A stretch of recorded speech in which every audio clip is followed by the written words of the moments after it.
All right, Jake, it's the eve of Saturday night's main event and the closing angle on SmackDown tonight. Cody Rhodes and Drew McIntyre in the lead up to the contract signing. Nick Aldis wanted to make sure Cody Rhodes was happy with the contract. He said, I trust you. Then he asked Drew, and Drew, I think, said he was fine with it, but then dropped the bombshell on Nick Aldis. Live, he was willing to walk out on the match if he couldn't get the champ gets to keep his title on a DQ or countout stipulation. And Nick Aldis is like, I got a whole line of people who are willing to take this spot. I'll call your bluff. Drew is about to leave. And then Cody says, no, I'll give it to you. I'm not trying to look for an easy way out. And the story they told here was Drew kind of got under Cody's skin, and Cody ended up swinging a belt at him. And Cole just goes, well, if Cody loses his temper like that, loses his composure tomorrow night, he will lose the title. Drew is in Cody's head.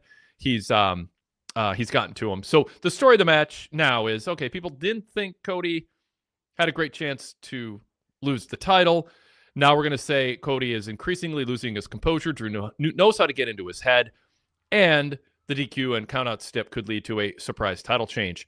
How big do you think that kind of works, or even if it doesn't, at least it's a good story to tell? I'm sure some fans are now thinking, more casual mainstream people, like, oh, maybe Cody will lose. Maybe that's it seems more likely now than it did. How do you feel about all that? I think it makes it more plausible that Drew could win the title on a DQ or a count out. I guess, if you're trying to sort of subvert people's expectations a little bit, or make them believe that there's a possibility of something, I don't think many people would have bought into the idea that, well, Drew pins Cody 1, 2, 3 in the ring, at least not given the way that they have been telling the story thus far. We just saw Cody pin him clean at WrestlePalooza and look fairly dominant in doing so. And so I think this does add a wrinkle to the match. And I think Drew did a nice job of playing into, obviously some, every Cody story has to somehow work its way back to Dusty in some way. And so they got that in there at the end. And then I think, it's something that Cody has talked about in the past, about how, he worries about the struggle of balancing, his obligations to pro wrestling and to his career and to his kids. And so they use that to allow Drew to sort of get under his skin a little bit by referencing that, Cody is more dedicated to the fans, coming out and playing to their sympathies, and wearing his orange suit for Halloween, but he's still not at home for his kids on an important day, when parents typically take their young ones out trick-or-treating. So I like the overall approach. I think it did add a little bit of spice to the match tomorrow for what otherwise felt like I don't know. I hadn't felt really enthused about this feud coming into this. So I think it was a successful segment, even if it didn't really change my mind about Cody retaining the title all that much. Yeah, and I think what they've sort of said is, do you need to think there's going to be a title change to be entertained? Because what we're going to give you now is a story that's different than their last match. Drew's going to be trying to get Cody to get himself disqualified. Standard deviation one says, what are some ways you guys think, and this was in the chat, what are some ways you guys think Drew will try to make Cody DQ himself? So he showed he can get under his skin by talking about his kids and, hey, you should be trick-or-treating with them, but no, you're pandering to the fans with an orange suit. And, I can see Drew on the microphone doing some things, Jake, to get under his skin. What else do you think Drew can do? Because that is now a new talking point in this match, or a new thought, a new something fans will be thinking about when they're watching the match, which is, it's not just Drew trying to beat Cody by pinfall or submission now. He's trying to get in his head and get Cody to snap at him and lose his composure. And by the way, they've been laying the groundwork for this, because Cody, I think it was last week, the week before, I think last week, said, I'm acting outside of my normal ways, and I was wondering, is that hints of like a heel turn coming? And it might be, but mostly I think now we can see it was laying the groundwork for this, the story that Drew knows how to push Cody's buttons. And now that Drew leveraged his way or threatened his way into getting a stipulation that could work to his advantage, now he has a plan that he's going to implement tomorrow night.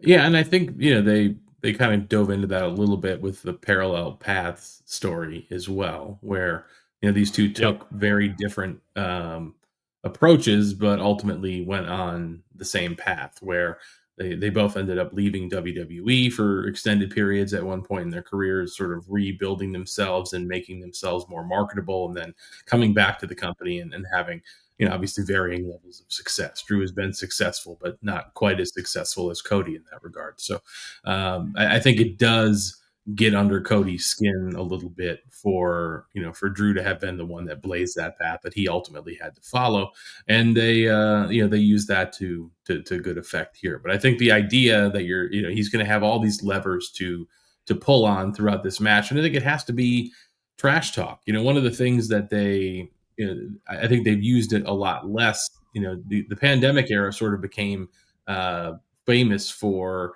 wrestlers trash talking each other during matches in the ring because there were no live audiences there, and you had a captive televised audience, and you didn't have to worry about the live crowd overhearing everything and picking up on all the story cues happening in the match because everybody was watching through the same medium. And so can they pull that off? Is he going to have to get on the house mic? Is it going to be, on, just for the pleasure of those watching on ESPN? I don't know, but I think it is going to involve Drew using every piece of leverage he has on Cody, whether it's family or things about their parallel career paths. I think all that's going to be in play through that match to see if he can get Cody to boil over and cost himself the title. Yeah, and this could be part of a larger story arc with Cody, or it just might be something being done for Drew. Do you have a vote in that regard? Like, do you buy into the idea that they're kind of laying the groundwork for maybe Cody selling out to The Rock, the final boss at some point? Are there any other clues or breadcrumbs along the way in terms of how Cody is acting or how he's reacting to Drew? I mean, Drew's, people always think, oh, this is a rerun match. Drew never wins. He's always kind of the bridesmaid when it comes to, world title runs, other than the pandemic, as you're talking about during that era. But he's really good at head games, and he might be the guy laying the, kind of painting the primer for the final coat, which is going to be, Drew kind of put some thoughts in Cody's head that led to him being more susceptible to change. And I think one of the key, well, maybe one of the key lines is Cody saying that nice guy. They used to say nice guys finish last until me. In fact, Darrell pointed that out. Cody had a little burn line with that. They say nice guys finish last till I came around. So yeah, your thoughts on that? Is that a that? line nice guys say though? Like, honestly? Like if you're the nice guy, do you point out that I'm the nice guy and I'm winning now? Calling yourself the nice guy is very Cody-esque. Yeah. I also think that Drew, pointed out that Cody is essentially a corporate America mascot, and people cheer him anyway.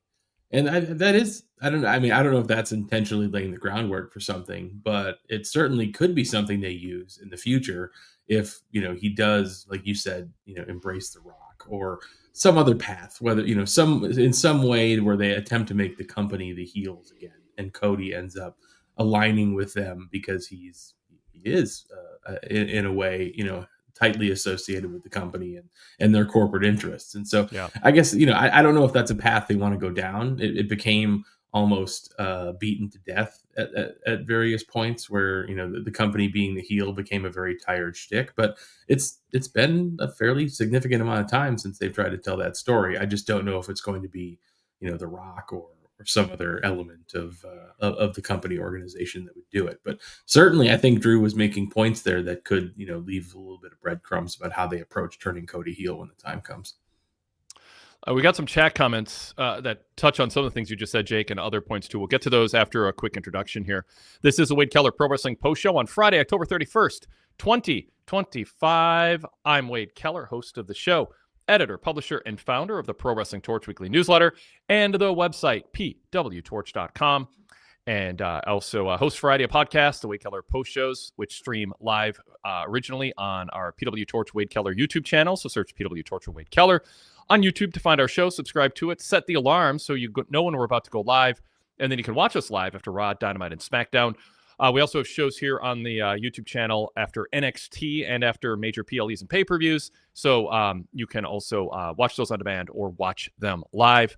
You can also do what most people do, which is listen to the podcast side of things. Just search Wade Keller in your podcast app, and you'll see a red logo pop up. That is your cue to subscribe to the Wade Keller Post Show. And then there's also a blue logo that'll pop up. That's our main podcast as opposed to our post show format. Pre-recorded shows, sometimes on occasion over the years, we've gone live with them and then made it available for download. But they're more regular podcast format where it's a broader range of topics. Our weekly flagship, usually on Tuesdays. We also have interviews, pay-per-view previews, Q&As with that we republish from Tony Khan and Paul Levesque over the years. So check that out if you haven't yet. Some really good flashback content there, including last weekend we put up a really good interview with Bob Backlund and a really great education on the history of the WWF title in the 1970s, the Bruno years, but especially, of course, the Backlund years, because it was Bob talking about it. And then also, in the last couple of weeks, we published my interview. I think Bruce Mitchell was with me for that, with the author of the co-author of Bob Backlund's autobiography. And so we talked about, respecting Bob and wanting to know about him, and then becoming his friend when he wrote the book. Seriously, highly recommend it. It's a couple hours with Bob, a couple hours with the author, and you'll learn a lot about pro wrestling history. Fascinating history about the roots of WWE that still show up in various ways in the modern era. That is on the Blue Logo Show, so search Wade Keller and subscribe to the red and blue logo shows. While you're at it, search PWTorch, because then you'll get the PWTorch Daily Cast logo to pop up. There are a variety of shows on specific topics, including Acknowledging WWE with Javier. There's also the All Elite Conversation Club with Joel and Greg. There's the Wrestling Coast to Coast with Chris and Justin. Really fun show, the 90s Past Cast with Patrick and Alex, where they review a Pro Wrestling Torch newsletter from 30 years ago that week in great depth. So they point out what I said, how right, how wrong was I about certain future stars or the way things are going, insider tidbits, reviews of major shows, and the big stories as we covered them with our journalistic approach in the pre-internet years. So check that out also. So much more. Definitely worth subscribing to for free. So search PWTorch for that. And also you'll see our charcoal gray logo pop up. That's the PWTorch VIP free sample page. And I believe this week we put up a free sample of the Fix mailbag with Todd Martin and me. So just from yesterday. I believe we did that. I hope I'm plugging it right, but that is free and it's a really good mailbag. So check that out. Another reason to search PWTorch and subscribe. We're here on Halloween. There shouldn't be any more doorbells. Trick-or-treating is largely over, but it is great to have co-hosting with me, Jake Barnett from ProWrestling.net. Jake, welcome to the show. Yeah, thanks for having me, Wade. Always a pleasure to be here. Tell people a little bit about how they can hear and read more from you over on Jason's site. Yeah, so I do a weekly, TV recap. Typically, it's AEW Dynamite on Wednesdays. Tonight, I did SmackDown because I was going to be on this show with you, and then I also appear in the .NET Weekly podcast that we do for members. That comes out on Friday afternoons. I'll be joining Jason for the Saturday Night's Main Event audio review that happens after that show, as I do for all AEW and WWE PLE events, and that's pretty much where you can catch me. Most of it's on the member side, but I think the Saturday Night's Main Event review for tomorrow will end up on Jason's other free podcast, Pro Wrestling Boom, so you can catch me there for free without a subscription. But if you are interested in subscribing, it's pwmembership.net for all the information. Great. You do great stuff over there, Jason, too, and I recommend it. Everyone, check it out. All right, we are talking SmackDown live here on Halloween evening, and we welcome your chat comments. So if you're watching us live on YouTube, you can join in the chat, and we'll keep looking at your comments in the chat and put some of them on the screen. As always, we read them for our audio-only listeners, which is most of you listening to us on your podcast app, Apple Podcast, Spotify, whatever podcast app you use, or streaming it right from our website. You can also email us, wadekellerpodcast@gmail.com. And you can also be a caller. The link to be a video caller or audio-only caller, if you want to turn your camera off, that's fine, is in my TV report at PWTorch covering SmackDown tonight. The link changes every week, and you can find the current one in my SmackDown report. Hope you're checking out PWTorch website to see what I have to say about SmackDown and also Raw and Dynamite every week in written format. You can also catch up on the show if you're not watching it. We've got a lot of other cool features, great writers. Check it out. All right, so let's get back to conversation about SmackDown. And as I said, we'll go to the chat room. Adam Kidd says, Drew is the babyface to me. Is Drew saying some things that ring true. You kind of mentioned, it might be dangerous to, and it's been said, like, it might ring a little too true to say Cody is a corporate champion. And then Drew talked about how he, here's Derek Mitchell pointed out in the chat. Drew said Cody being corporate is the American nightmare, but he has worked hard from another country and has citizenship, and that has made him the American dream. He called out Cody pandering, wearing an orange suit for Halloween. Those aren't cheap shots. There's kind of something to that, you know. Cody's very much the face of the brand. He calls himself the American nightmare. Obviously, the American dream thing, as you said, is a mention of Dusty. I mean, they definitely overdid that for a while. I think they've laid off a little bit this year compared to last year with that, or at least late in recent months. But I mean, it's a good play on words, because the American dream is being an immigrant. Almost all of our families came from another country, and many were poor and just trying to make it, and sometimes discriminated against. That's American history. It's not proud that we have done that. We continue to do it, sadly. But people make it, and it's their dream, because in its best form, this country is fantastic, structurally being challenged right now. But Drew's playing on that. He's like, I'm the guy who came from another country. Now, he wasn't, he was a pro wrestler with a career ahead of him, and he's done very well. The other thing that kind of rang true was Cody saying, I didn't get fired. I got fed up and I quit. So Cody had a comeback. I don't want to say this was only one-sided, Jake. Cody goes, I left when I got fed up. You got fired. I voluntarily left and made a name for myself. You had to, because you got dumped. How did that play also? Kind of talk about the idea that maybe some people are sympathetic to Drew, but did Cody have a good comeback there? I thought that in particular was pretty good. The line about, Drew was essentially forced into a situation where Cody, summoned the courage to take off on his own. But I think Drew was correct in the sense that he blazed a trail that a lot of other people had followed after the fact. He was the first one to really have success in that era, at least, of going back to the UK, going back to Europe, sort of making a name for himself in ICW, and then finding his way back to the States to work in TNA, and then eventually, creating enough of a buzz around himself to get back into WWE. And obviously, we all know, Cody's path with AEW and everything else that was around that. But I think ultimately, the contrast that they tried to draw there doesn't necessarily work out in Cody's favor. Like, I mean, Drew was released. It's not like he was a coward about it. I guess he certainly was at a low point in his career. But I think, if you know all the history there, I don't necessarily think Cody's comeback was perfect, but I think it fit the moment.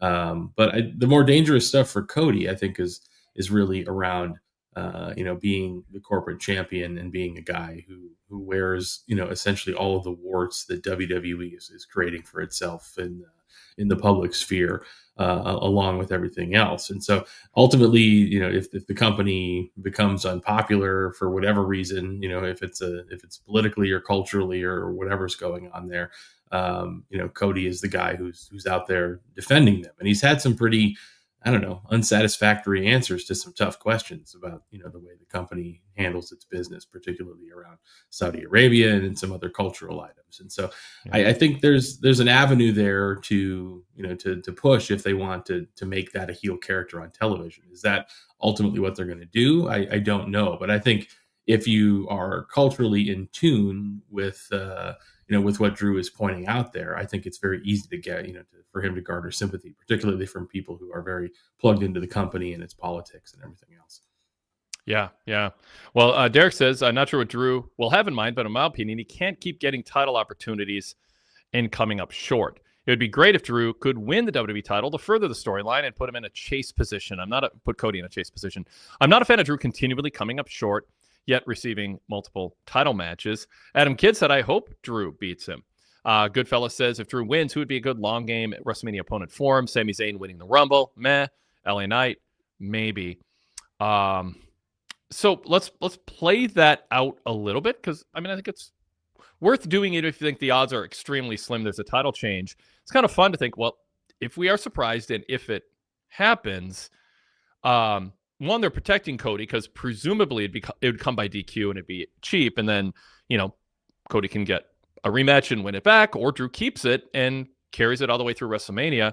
And then you have to think who would his opponent be?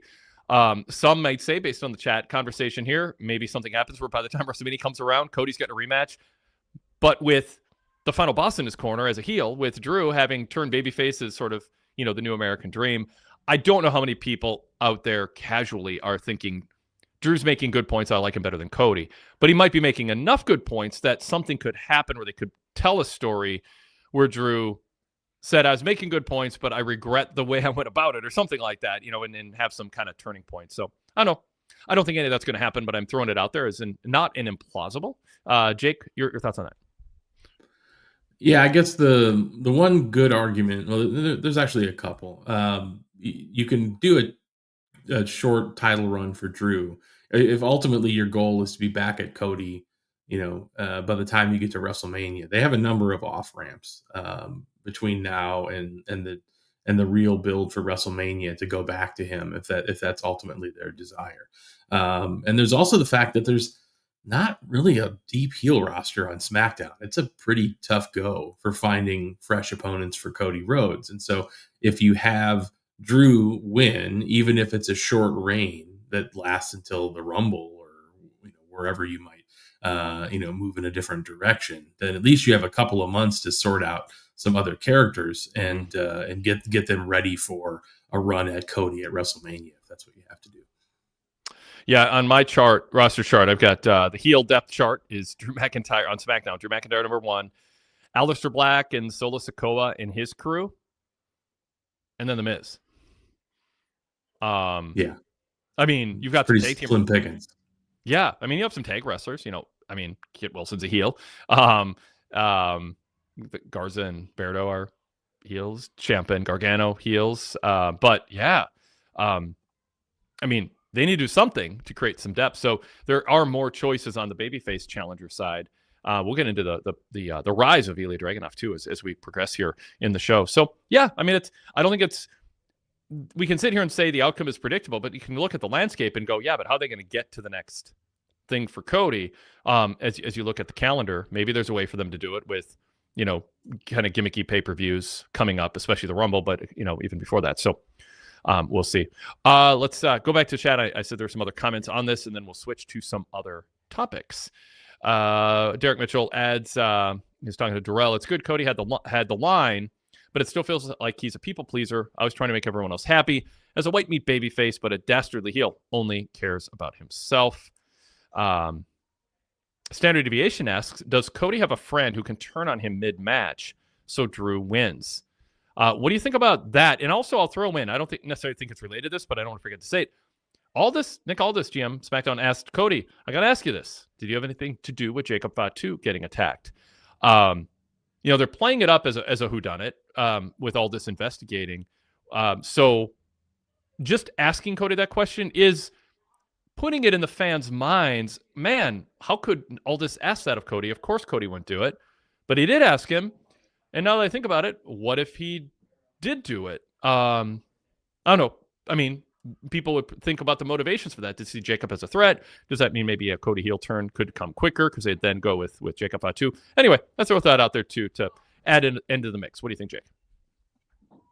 Yeah, I thought it was interesting. I think they are leaving you, some space to doubt Cody Rhodes and his intentions, and I think that's a good thing. Mm-hmm. There's also, Cody does have Randy Orton, who's a friend who, has been at various times throughout Cody's runs with the title, been wistfully looking at it in the background at various times. And so I think people have been anticipating a Randy Orton and Cody feud. Which one of them you want to be the heel in that scenario? I don't exactly know. It would be kind of weird to turn Randy now if he's not going to be challenging at WrestleMania, because then you have a freshly turned Randy Orton, and he has to find another babyface opponent for Mania time. So yeah. I don't know. It's an interesting kind of situation to find themselves in, but I think that's probably the only plausible person that could turn on him mid-match and lead to a title change. I believe they have something planned out, even if the whole Seth thing might have caused a ripple effect of sorts.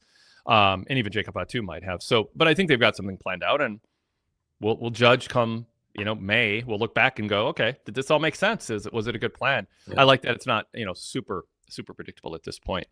Mark Biscetti says Cody sounded more like a heel. More like the heel. I'm sorry. Cody sounded more like heel than the heel. I guess I don't understand fully what that meant, if there's a syntax thing there. Mark Biscetti says Drew's taking the belt. Punk should win because he's seriously starting to show his age. With Seth's injury, he really is the best choice if his character gets its edge back. Obviously, we're going to have a new world champion tomorrow night. Well, I mean, barring some sort of run-in or double count-out or 60-minute draw or something. So, yeah, we'll at least have that. And then, yeah, Mark is predicting a change there. Derek Mitchell also points out this isn't the first time an opponent has mentioned Cody being the nice guy or the corporate guy. Going through some of those same beats in the build-up to the Crown Jewel Championship match in 2024. Job says the only way Drew wins the belt is if Cody does something to him to get disqualified in front of the ref or something.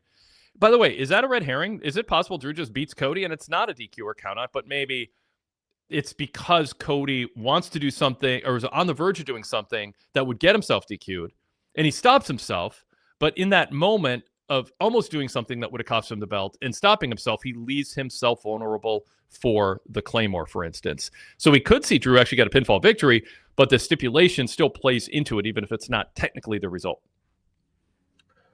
Yeah, I think it's just meant to cast a shadow, right? Like it's doubt, it's cloudiness. Like there's more possibilities now, and whether it's exactly what you described, or whether it is Cody getting himself DQ'd, or whether it's Cody finding a way to win clean, I don't know. I think the worst possible outcome here is Drew losing another match clean as a sheet, because it's just like, what do you do with this guy now? Like, he's been the bridesmaid about 47 times over the past 5 years. So I think there has to be some sort of really, dirty finish, whether it's Drew winning or Drew losing. He has to save face in some way. So I think there's plenty of reason to believe that's the direction they're going. I would prefer it if Drew found a way to capture the title, because I think it legitimizes him in a way. And I don't think Cody losing through some nefarious way really takes much of his shine. And so I think it makes sense. And they have this, this weird period of the year now where I think they have Survivor Series coming up in November. And then I think it's just Saturday night's main event that's on the calendar in December. In December, I think so. You have to go all the way to the Rumble at the end of January before you get to another PLE. And so I think they have quite a bit of time to experiment with stuff. It doesn't seem like they're in a place where Cody is completely necessary to be the champion between now and the Rumble. So I think it makes some sense, but I wouldn't bet on it. It's just something that became a lot more plausible after this contract segment tonight. Yeah. The chat is having fun with the possibility of Drew winning too. People are kind of, I won't say talking themselves into it, but playing it out as a possibility.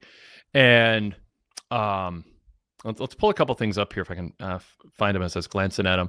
So Mark Biscetti says Drew wins tonight. I think it means tomorrow night. Loses at the Rumble or Elimination Chamber.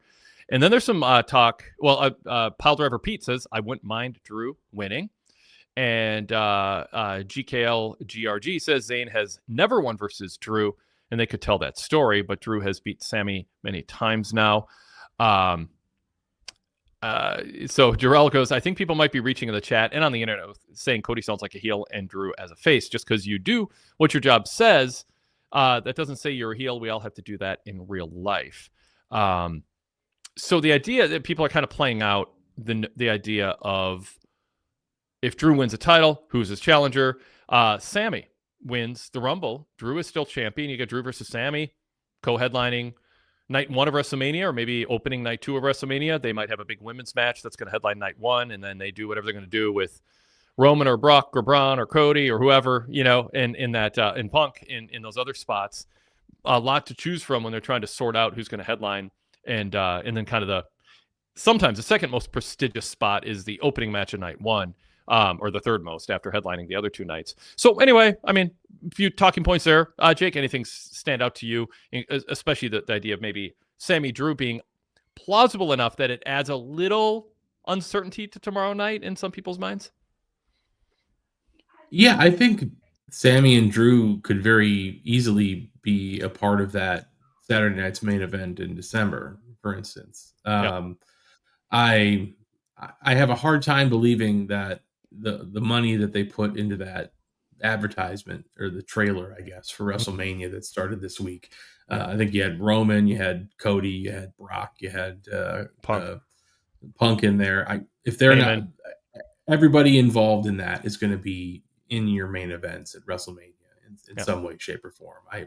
You'd have a hard time convincing me otherwise. So regardless of what happens with this Drew title change, if it comes to fruition, I just don't expect it to last more than a few months. But I think it would be good for his career trajectory in general to have a title reign now rather than constantly being kind of shoved back down the card and cycled back up and repeat once he loses another title match. GKLGRG says much better feeling if Sammy wins the big one rather than the secondary one. So that would be in play here. He also says, I've always said the next babyface WWE champ after Cody should be Sammy. Adam Kidd says, Darrell, I don't like Cody. He's like Eddie Haskell, fake and disingenuous in my eyes. By the way, how just separate from the Drew thing, how is Cody doing in the way he carries himself? Like, Joe Tessitore, I've had people in WWE make a little fun of his pasted on frozen smile that he gets into when he listens to someone talk to him when he's on camera. It's just, that like announcer frozen smile or when he's posing for a picture. Yeah. It's just sort of like, okay, that's a little unnatural. Maybe don't do that. Cody, when he walked in the building tonight, had that sort of kind of little strut going on and kind of smiling like everyone's looking at me. And it, like, if I watch that back and I'm Cody, I'm like, oh, that's not the best look for me. I should probably be a little, I don't know. It just struck me as like, so we all hyperanalyze Cody because he is so fastidious in his presentation of himself and very formal. And I think he is self-conscious or deliberate in trying to come across a certain way. So it's worth judging because you do get the sense sometimes. Like Corey Graves said, the Charlotte Alexa Bliss friendship, it's like they watched movies about friendship and are imitating it, trying to pass off as a real friendship, but they don't actually have, neither has the ability or the desire to actually be friends. And with Cody, sometimes it's like he looks like he's trying to be the top guy because he had his dad precede him, a lot of expectations, and it didn't work out for him early on, with his gimmicks, and it didn't look like it was going to go there. So he thought, well, dress for the job you want, and he has done that ever since. So I say all this just kind of, what I watch when I watch Cody, and I think, okay, how is he doing? And is he doing anything deliberately to set the foundation for being a heel? Or are we just microanalyzing Cody being Cody and people like him, but they know he's, little precious, fastidious, super formal relative to most pro wrestlers, even in his spot. Yeah. I think Cody, fans can tell even through his difficulty in appearing sincere at times that he has a good heart, even if he's not ultimately, always the most natural at communicating his emotions to the crowd. He does have, I've always sort of, made fun of AEW for, trying to cover for some of Chris Statlander's awkwardness by pretending she's an alien from another planet. I'm buying. I'm all for her being an alien again because I think that's what I think she can pull off. Yeah, I think Cody has it's not quite Chris Statlander awkward, but he has some of that alien who figured out how to imitate a human being going on for him, where you're just like, there's just something not quite right about this guy, and I can't quite put my finger on it, but he's it's there, and so but I think he does have his heart in the right place, and people can see that. But yeah, there's always that layer of awkwardness about Cody, and I think that's just who he is. Like, I don't think that's fake. It's just the nature of his personality and the way he carries himself. But he is who he is. But yeah, there's always that element to it where you're like, man, is he for real? Like, is this who he actually is? But I think it is. It's just who he is. But I think crowds have learned to look past it a little bit, where they're just like, yeah, we've just decided we like this guy. And you could see that tonight. Like, even as we're sitting here talking about interpreting things that he's doing as being a heel, he got obviously the loudest reaction on this show, and it wasn't even close. So, is Cody going to make a great heel when and if they go there, or do you think his heart won't be in it because he really wants to be a babyface because he sees that at his role? I mean, because there is a sincerity to Cody that I think you're right about. That he is, his nickname, I think in AEW and behind the scenes in certain circles was, psychopath, I think was what people called him, like beyond the scenes. Just, I wouldn't call it a term of endearment. It was just sort of an observation that plays into what you're saying, that he always kind of came across as somebody, trying hard to come across as a upstanding, good human being. And it felt like it just didn't quite land the way that people are used to it landing in an environment where in the back, everyone was kind of loosey-goosey and, well, not everybody, but, and Cody just, again, even as an EVP, he always seemed a little overly formal. I think the pieces are in place if he's on board to play into that in a way that I don't think he wants people to see it. Like, I think he wants people to see him. I'm a professional. I sign all the autographs. I do what I work hard. I say the right things. I represent this company well. It's sort of like when Bob Backlund got pitched. Hey, you should be a heel. You're kind of weird. And Bob's like, I want to but then I have to be able to make people at least know who the presidents are before I'll give an autograph. Like, it was a thing of his. There's something deep down in Backlund that had to buy into what he was asked to do for him to do it effectively if it was different than the role model role that he had in the late 70s. So could Cody, I mean, now we're just off on a sidebar here, but do you think Cody could believably play a heel, or do you think he would feel like, wait, I'm a good guy. I can't believably do this. People are misinterpreting who I am. Yeah, I think he could, but it certainly could be damaged if you could tell his heart wasn't in it, and that's part of the the part of it that, yeah, like it would be, to people who have completely bought in, be emotionally tough for them, especially young kids who have come to see him in that light. And I understand the resistance to to turn your back on those folks, even if it is temporarily, Yeah. for entertainment purposes. You probably do feel a sense of real obligation to the people that you've inspired and those types of things. But I think if his heart could get behind it, if he could wrap his head around it and have the self-awareness that's required to realize that, if you just tilt the mirror a little bit, you could interpret a lot of the things I say and do as being kind of heelish, and you wouldn't even need to change a ton about his character to get there.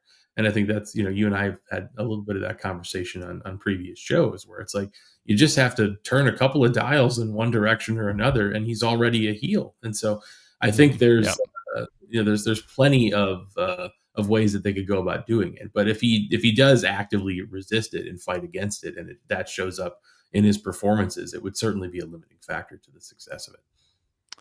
I think that I think like a psychopath heel character, like American Psycho, the movie, like that, and people compare Cody to that a little bit when they have that nickname. Is there a narcissism, a superficial charm?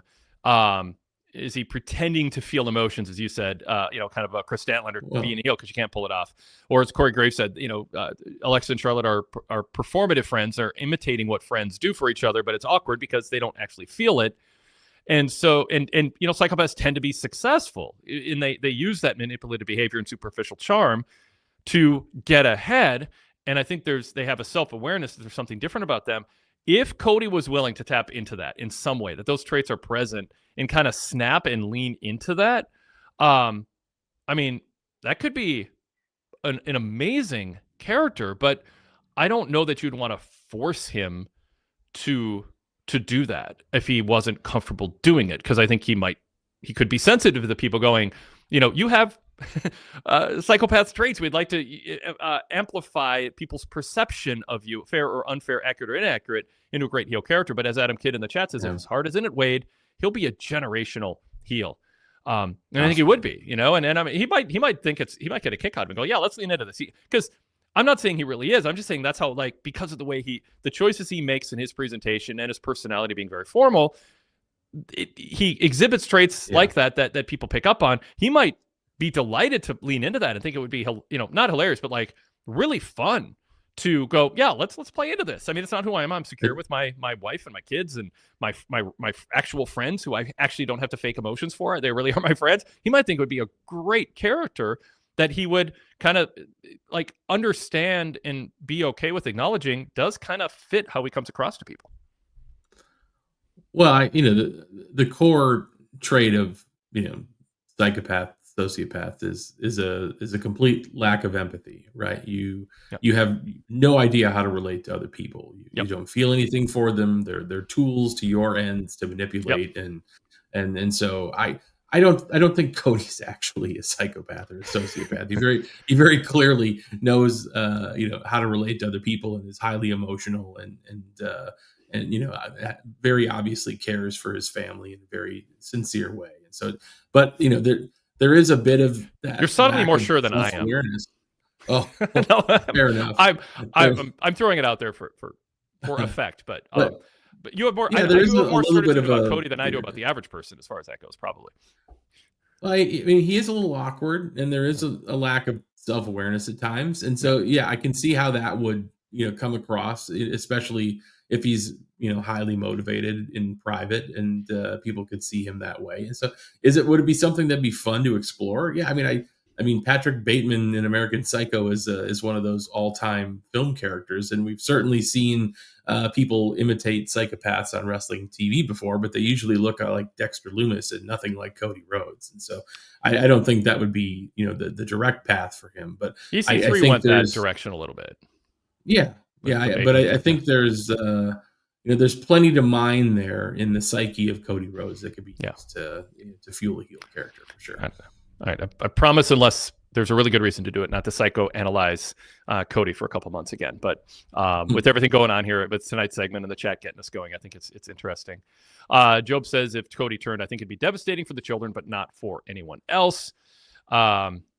And Derek Mitchell says, Cody anointed himself quarterback number one, and I think like giving yourself a nickname is not a good idea. You can't anoint yourself as a top guy or locker room leader without it happening organically.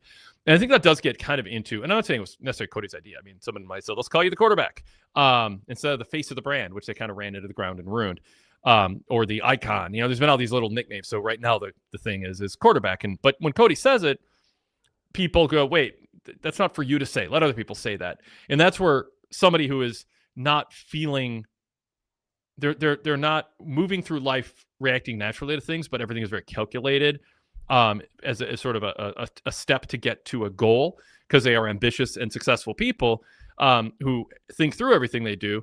You can end up misstepping when it comes to that, going, oh, wait, that's not what you're supposed to say about yourself. Oops. And it's sort of a glitch in the plan that can backfire, but it also can be utilized effectively if you want to go a different direction with things. The fact is, though, when Hangman Page first won the AW World title, I asked him at the media Q&A, like, you're going to show up at Dynamite Wednesday as the world champion, and traditionally in pro wrestling, there's more than just being an on-air belt holder and main eventer that comes along with that. You end up kind of being a locker room leader. You set the tone for things.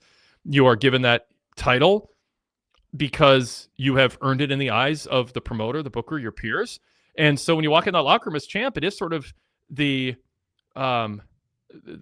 not anointed. It's believed it's to be earned.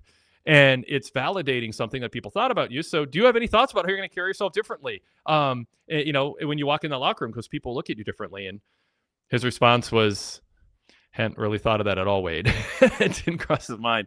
I know it was all over Shawn Michaels' mind. He was so excited when he won the title. It's like, I get to walk in the locker room and everyone's going to look at me differently. And other people thought that way too over the years. Didn't Hangman, because he's just kind of a casual everyday dude. He's probably not thinking about, oh, I'm going to be the center of attention anymore. But the fact is Cody is, my point in all this is, except with an exception like Hangman, who didn't really think that way, a lot of wrestlers do think, when I'm champ, hold the top title, I am someone who carries a greater responsibility to represent the brand. And that is showing up. It's manifesting in his character. I hold that against his character a lot less than I think some people do. I'm kind of okay with him calling himself the quarterback. I think when you're main world singles champion, that shouldn't seem weird to call yourself that. It should just be a given that you are, and you are acknowledging the responsibility that comes along with it. Obviously, Cody is the guy who they always show signing autographs, and he's on the trucks, and he's on the posters, and he's doing all the media appearances, and not in sort of a mid-card way like Miz. Like, he's the guy, like John Cena was. It just is natural to go, yeah, I'm the quarterback. I mean, I don't see a lot wrong with it. I wouldn't harp on it a lot, but when I hear him say it, I don't cringe and go, oh God, that's going to do him in. And I also think some of the heel responses or little boos and catcalls got a little blown out of proportion. I don't think that's some snowballing thing, but it's understandable people would be on edge about that because of what happened in AEW. Jake, anything else on any of that? No. Yeah. All right. Good. So great comments in the chat. Thanks, everybody. Let's shift to another topic here. And I want to talk about Ilya Dragunov and the U.S. title open challenge. I'm glad that Nathan Frazier's okay. Man, that release suplex out of the corner where he landed on his head and neck. I mean, Corey Graves gasped and he wasn't selling. He's like, stop it, stop the match, stop it. I mean, I think he thought it was over. I don't know if they went to the finish earlier or not. I mean, it was a long match, so I think they went 20 minutes. Probably was a finish, but it was very shortly after they went to the finish. So that might have been a call from the back, like, let's make sure he's okay. But he did seem okay, and they did the post-match attack afterwards too, the angle with Ciampa. So I assume he felt comfortable enough, and his words were reassuring to everybody that he could continue to do the angle.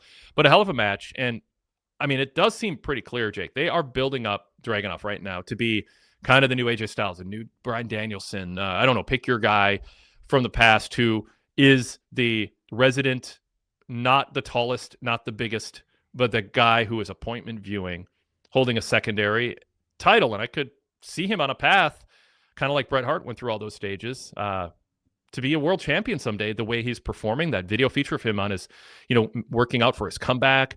The lines he had about, life is about suffering and pain is to be experienced or something like that. I mean, I don't know. It works for me. I think he's earning it in the ring, and Cole really put him over. Obviously Graves did too, but Cole's like, this was a classic. I'm on board. Like, let Dragunov have a 1-year U.S. title open challenge run. I'd be okay with that. He might run out of opponents if he defends every 2 out of 3 weeks, but I'll take it. Jake, your thoughts on Dragunov right now? I mean, they brought him back, and immediately he has an incredible match with Sami Zayn. They've been putting in the work of doing the video packages. I think he had that night one immediate credibility, and they're capitalizing on that. And he absolutely has the chops to go out there and have a great match week in and week out with a variety of opponents. I don't think there's anybody that he doesn't really match up with.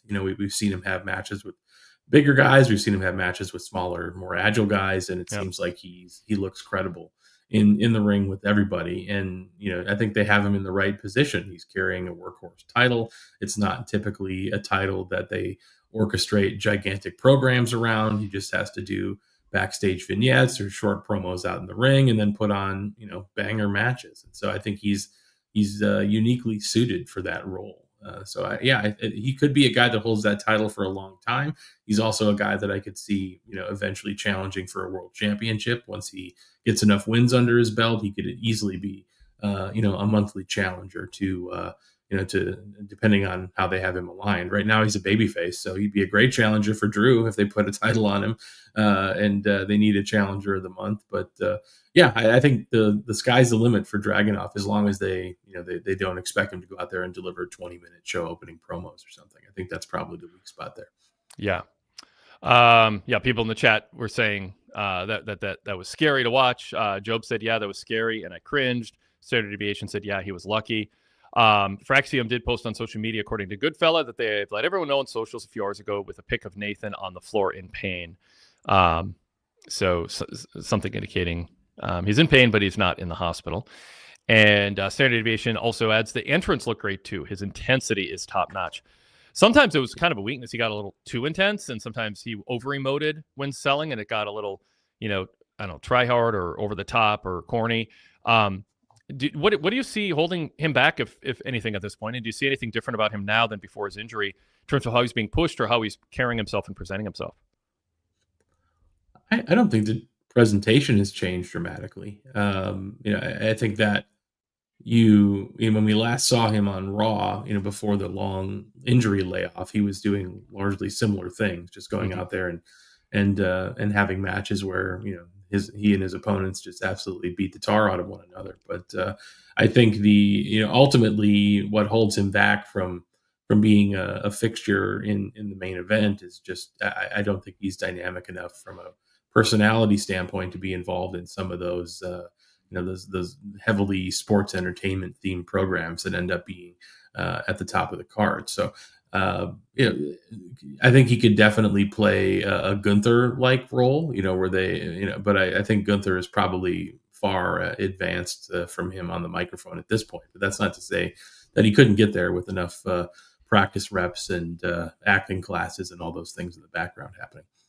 And there's something when you're that real and authentic and just love wrestling and put on these great matches. There's a inspiring determination that he shows that doesn't need a super fancy, articulate, flowery like delivery of his message. If the message is just, not a lot of words. And I mean, you ideally have somebody who can go out there and, cut CM Punk promos, Paul Heyman promos. I mean, that's ideal, but there's, I'm okay with there being a sort of a baseline in the middle of your, somewhere as a centerpiece act in your company as a babyface who isn't jumping off the page with charisma, but he just delivers in the ring and he just acts like himself, sort of unapologetically, even if it's not like super crazy, as Standard Deviation says, like Bret Hart. And yes, he reminds me in certain ways of him. I mean, he's for his own generation. Ilya does have some of that in him.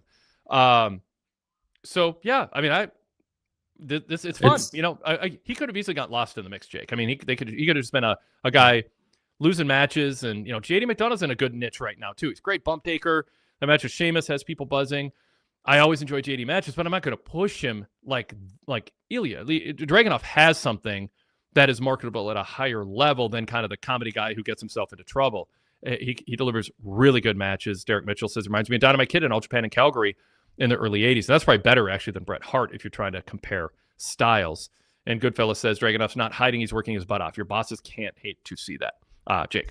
Well, yeah, there's a lot of Ilya in, it's not really an American wrestling thing, but if you watch how, Japanese promotions have patterned their baby faces over the years, it's always the guys who have this incredible vitality and intensity and toughness about them that they display, in their matches by, as you mentioned, Ilya said during the match, it's like redemption through suffering, where these guys put themselves through an incredible ordeal physically and they battle through it and they persevere and they win. And that becomes sort of your hero archetype and that's been popularized, in large part through Japanese wrestling, whether it's All Japan or New Japan or pick your favorite promotion over there. But it's not something that we see atop the heap in US promotions a lot, but certainly, it's something that I wouldn't mind seeing them give a push to. I just don't know if they can get out of their own way creatively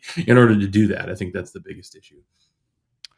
I think, compared to Bret Hart, Laps fan says Bret's a bad comparison. In my opinion, Bret was half decent on the mic. I don't think we should write off Dragunov being half decent at some point.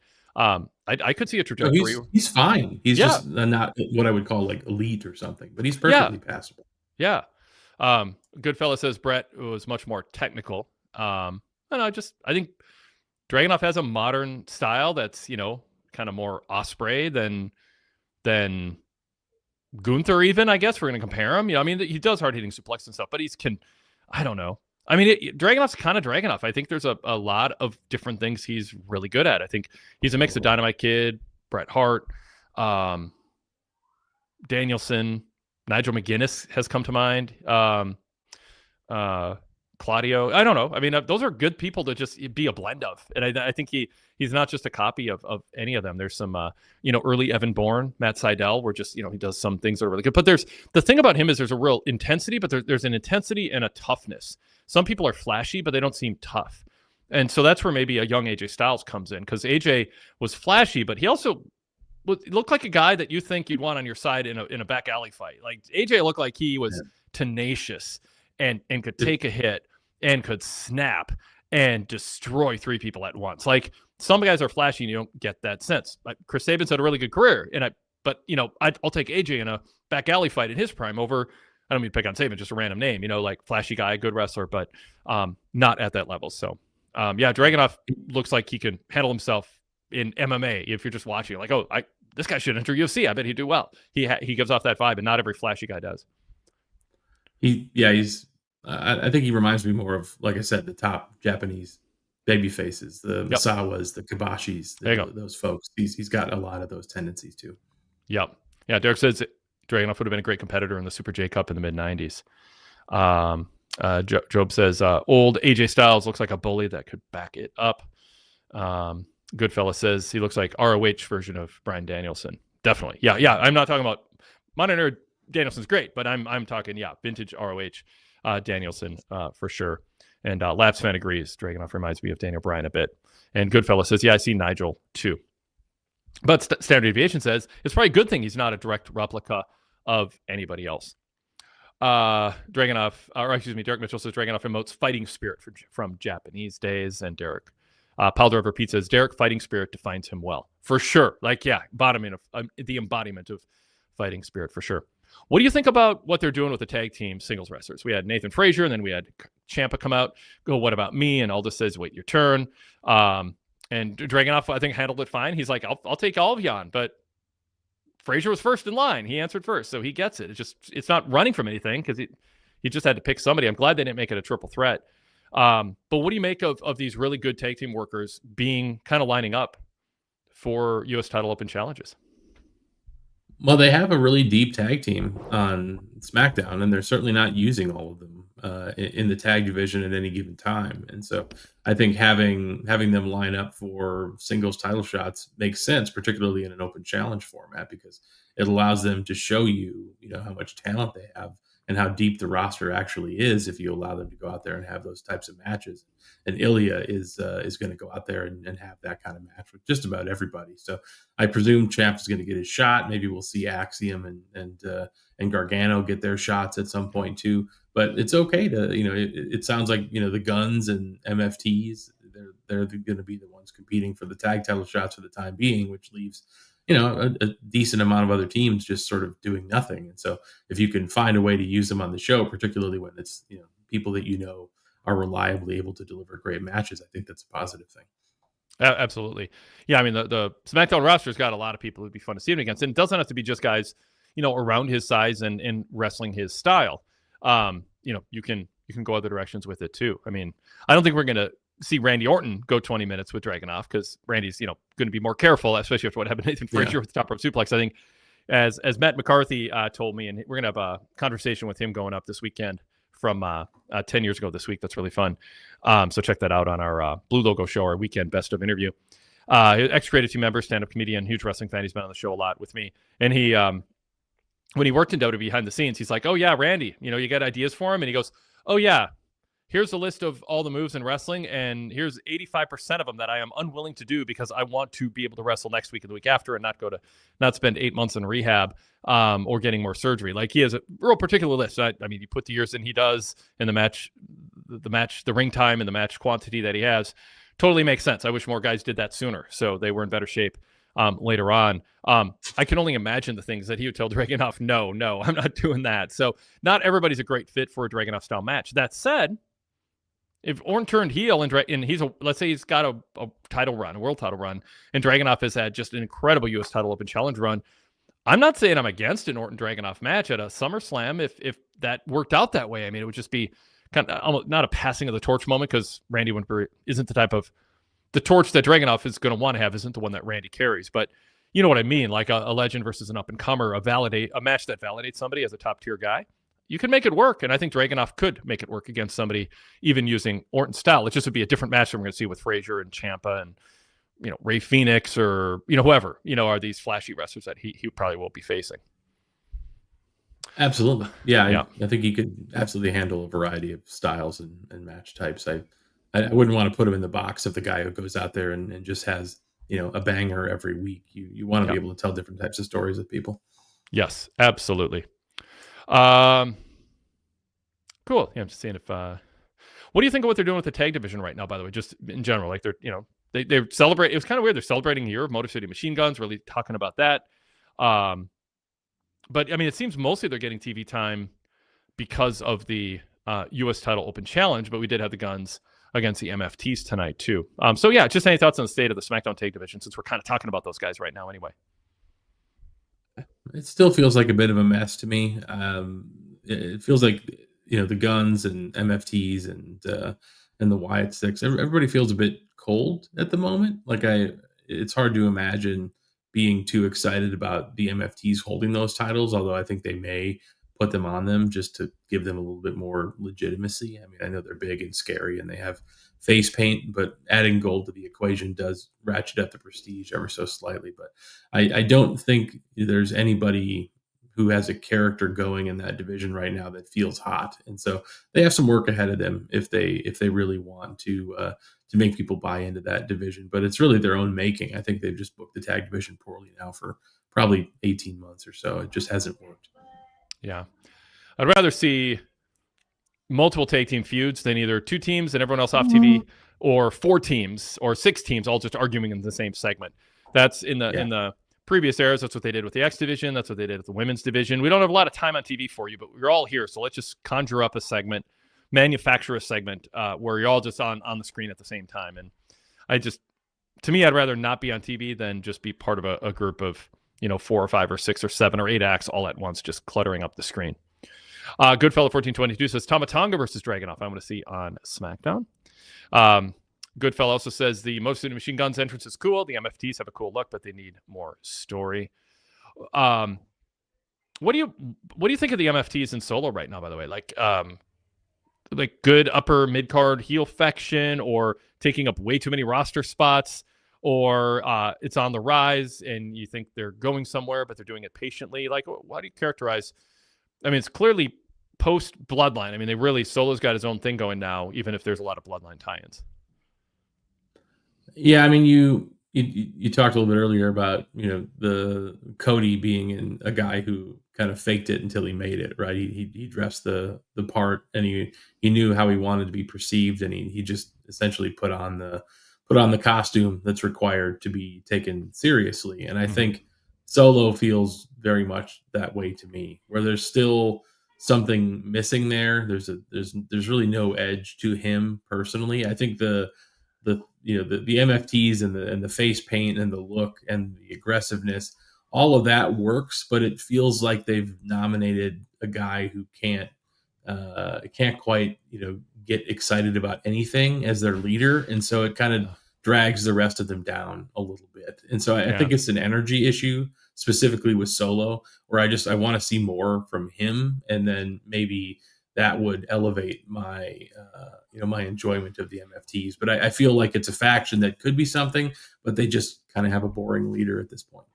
Yeah, I mean, Solo was sort of the JC Mateo of the Bloodline, and now he's the leader expected to carry things. And I mean, I think there's a certain ceiling on that. I mean, I don't think he's like worthless or cut him, but I mean, I don't know that this is the best role for him, but I don't know that they can back down for him. I don't think he's awful. I mean, I think he's loosened up a bit. But he's still trying to find how to come across at a higher level than he comes across. I mean, you can see him trying, but some people just don't quite have that X factor. I'm not sure that he does. Back to tag teams, Derek Mitchell says, it's funny he's facing tag wrestlers, Dragunov, but noticeably missing are the Street Profits. It would be nice to mix it up with different variations of guys and not the same type of guys that look the same. Yeah, that's why I brought up Orton sort of semi-randomly as someone very different, just age-wise and size-wise and what he can do in the ring.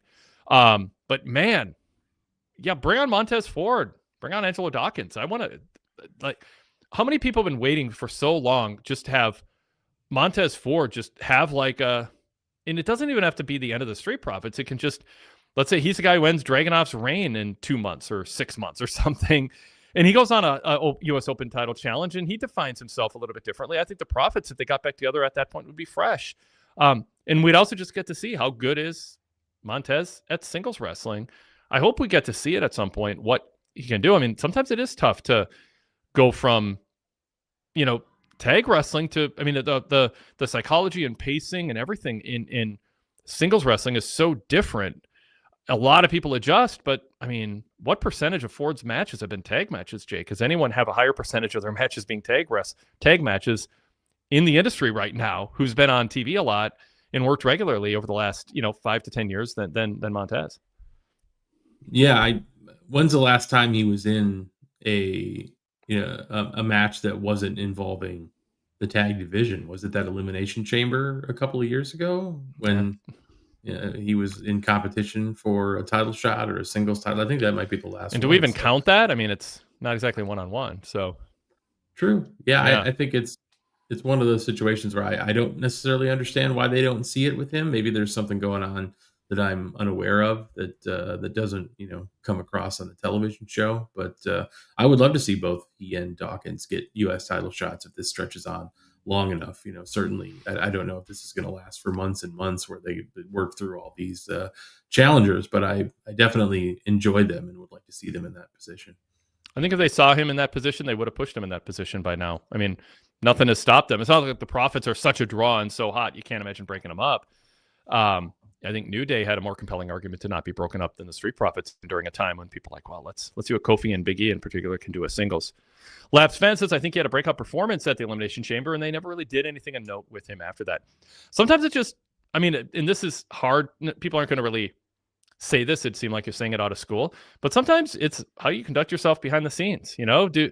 When you're planning a match, are you into it and asking the right questions and thinking about, it's like the really good NFL quarterbacks are like, oh, what about, how do I read this defense? And they have ideas for what to do with the fullback who's not getting a pass, but they think there's an opening in against this team with their defensive scheme to maybe get him more involved. Like, you want a quarterback who's thinking that. So backstage, producers, agents, Paul Levesque as an ex-wrestler himself, they want wrestlers who are in it in that way. And they're not just in it to kind of go through the motions, make the weird facial expressions he does that he leans on too hard, end with we want the smoke, and then hit a dive in the ring in the opening 3 minutes and hit a splash at the end. Like, if they get the impression he's content just sort of doing those 6 things and that's enough to make a living and have a career, and he's not really hungry for more, they're going to look around for other people. It doesn't mean he wouldn't be a good at that or do a solid job at it. I'm just saying the reality backstage is if you're not hungry and you're not asking for it and you're not showing that initiative and that desire, they're going to look for somebody else who really wants it, because people behind the scenes know what happens when you try to push somebody who doesn't have their heart in it in that top guy way. And it turns out more often than not to be wasted time that could have been spent better on somebody else. When you're backstage in this business a long time, and I've talked to people who talk about this, they're like, you can just kind of tell if somebody's got it in them or not. And if they don't, it can be wasted time, and it can actually hurt the wrestler you're trying to push, because now you're putting them in a position where they aren't shining. They're actually out of, out of the lane that they're most comfortable in. So he might be a case of that. We're on the outside looking in. We're like, why aren't they doing it? They should force it. It would be so good. But and again, I'm not saying it's the right call. I'm just trying to explain why it might have been the call thus far. Is he just doesn't come across as somebody who is hungry for the responsibility that comes from getting a big singles push. Jake. He's made a podcast appearance in the past, and I'm struggling to remember where it was, but I'm sure I could find it if I did a web search. But he sort of openly, wondered, like, what is it about me that they don't see it in me? Mm-hmm. In I guess in more or less. And so I don't know if that is he not getting that feedback. Like, that's the part that's like, is that a legitimate question? Like, he doesn't know, and if so, like, why isn't there more? If they legitimately don't see that in somebody, you would think that feedback would get back to them, and there would be opportunities to improve. I mean, that would be good communication skills behind the scenes on the part of everybody, right? Well, right. That's what I've worked in corporate environments for years, and that's sort of one of the things that's incumbent upon good managers is to be mentors to people in a way where you're like, hey, we like you, but you're not in this position because of X or Y reasons, and this is what we want to see from you in order to get to that next level. And so, I mean, if you have wrestlers openly going on public podcasts where management is going to hear it, asking like, hey, what am I missing? It just seems like a weird lapse to me, where it's like, is he doing that for attention and he has gotten that feedback, or is he legitimately questioning publicly, like, what is it about me that's missing, that's preventing me from getting there? And so I just hope that mechanism exists backstage, where people feel like they're being heard and they're being communicated with, because it would be a terrible way to go through life, to work as hard as people do in WWE for what they have, to not get that feedback and to feel like they're trapped in some sort of loop that they can't escape. If you say that on a podcast, you would hope you just like go say it to the people who can make Yeah. a difference and go, what do I need to do to get a singles main event push, get the next level of money and acclaim and push? And so it's possible. He says that, Paul Levesque hears it, and he goes, he doesn't know? Like, how could he not know? Like, there's all these things you do backstage that set off a body language and a tone and and you look around, like leave your locker room and look around and ask other people, like be more proactive, because people will tell you what you're not doing that other people are doing. So, you can go say on a podcast, oh, woe was me. Why am I not doing it? What am I not doing wrong? Yes, I'm not excusing management. Again, I'm saying what management might be saying in response, which is, if he doesn't know, we're not going to tell him. We're going to focus on the people who can figure it out themselves. So that could be going on too. I wish I could say I'm basing this like on some code for what's really happening, and it really isn't. I'm just saying, in a generic sense, I've heard that a lot from people over the decades. Like, wrestlers who get pushed generally give an impression that gives management and bookers and promoters confidence that it's worth their time, and some wrestlers just don't really know how to give off that impression, or they think they want to be main eventer, but they actually don't know what it takes. There are things you need to do to convey to management, I'm worth all the valuable resources to give an opportunity to, over these other people who are being more proactive. And there's also the whole thing, by the way, take this away from Montez Ford, there's just the tag team stigma. I mean, how many people are in a tag team for as long as and successfully as they have been and as popular as they are, where management's willing to go, let's try to make this the next Shawn Michaels. Let's try to make this the next sort of Edge in a way. Bully Ray did that in TNA. Look at my calves, that whole era with Dixie Carter. He did have a successful run as a singles wrestler, but you still have that sort of perception that you're part of a team that's just sort of like pretending to be a singles wrestler for a while, but there's some reason you were a tag wrestler and you always will be. It's hard to break from that, fair or unfair. Sometimes that can work against you behind the scenes too, compared to somebody who's been in a tag team match here and there, but otherwise is known as a singles wrestler. Jake. Yeah, certainly. It's difficult to break free of other people's perceptions of you. It takes a long time and a lot of effort to break free from that. But I guess I don't know what the impediments are to I don't know what his backstage presence is like. I don't know if he's a pain. I don't know, if they've made multiple attempts to get through to him and it's never worked, or like you said, maybe they've decided that if he can't figure it out on his own, then maybe it's not worth the effort and they've moved on to others. But it does seem like, a level of transparency in both directions might help. Yeah. But I guess some people are scared. Some people are scared to ask people who can make a difference because they're scared of the answer, but they'll still talk about it on a podcast in a safe environment where they, want to do. Sure. I don't know. Last Fence says, Wade is spot on with his take on backstage interactions. Downside guarantees are a lot higher now than in 1999. There might not be an incentive to go that extra mile. As I'm making more money than I ever thought I would. And part of it is just like, I'm doing well enough. Do I want to be a singles wrestler with all the responsibility that comes with that, risk of injury, fear of failure, different expectations for me? I'm kind of in a comfort zone doing what I'm doing the way that I'm doing it. And, if you give out that vibe or any kind of mixed signals, that you might get passed up. Okay. There wasn't a ton with Tiffany and Jade, but they promised a follow-up on that. Tiffany it was odd. She took a weird path to the ring so they could have that effect of her walking past the announcers unplanned near the top of the show.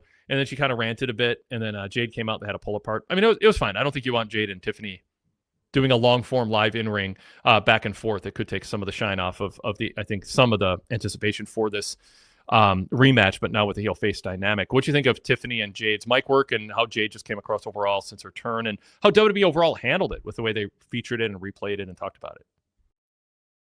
I think Jade called it taffy time, which made me laugh out loud. Mm-hmm. I assume that was on purpose, right? I don't know. Yeah, I hope so. Don't. It was just it was amusing regardless. Yep. But I think my summation of Tiffany is that she got shifted into being a babyface a bit too early on the main roster, and I don't think it's ever come across as particularly natural for her in this role. And she's made the best of it and had a pretty good run as the champion. But I think it is time for them to move on and maybe give her a bit of time to reset. And Jade, I think there's still a bit of arrested development there. It doesn't seem like she's advancing as quickly as I would have thought when she first made her debut with the company. She still 100% looks the part. Like Hmm. she Yeah. looks like $1,000,000. She's got that. Now that she's got that scar over her eye, she's got that anime villain sort of quality to her as well. The gnarly looking scar from that cut on her forehead from I guess was that a month or two ago now. But It's easy to get her mixed yeah, up with Don Callis now. yeah, yeah. I think overall it just feels like very much a mid card program. For the most part, it doesn't feel like a big deal as much as I hoped it would. But I do think it is time for a change in that division. It's been a mess for a while, and if Jade gives them a fresh start, then that's fine by me. I think it's just time to hit the reset button. They've been struggling with that title for what feels like most of the year. Last fan says, I might be in the minority here, but I like the Tiff and Jade segment. Darrell Freeman says, the best Jade has looked, the best promo she's had. She's now in her role. Last fan says, yeah, the best they have looked in a while compared to their past interactions.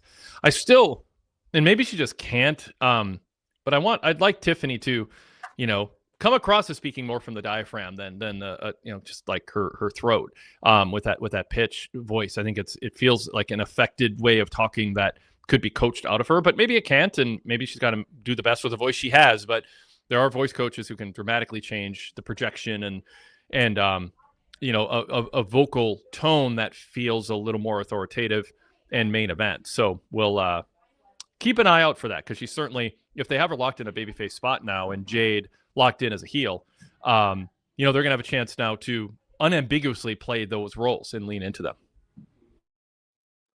Yeah, I think Jade comes across much better as a heel. I think she has that natural heel charisma about her, and so I look forward to seeing what she can do in that role.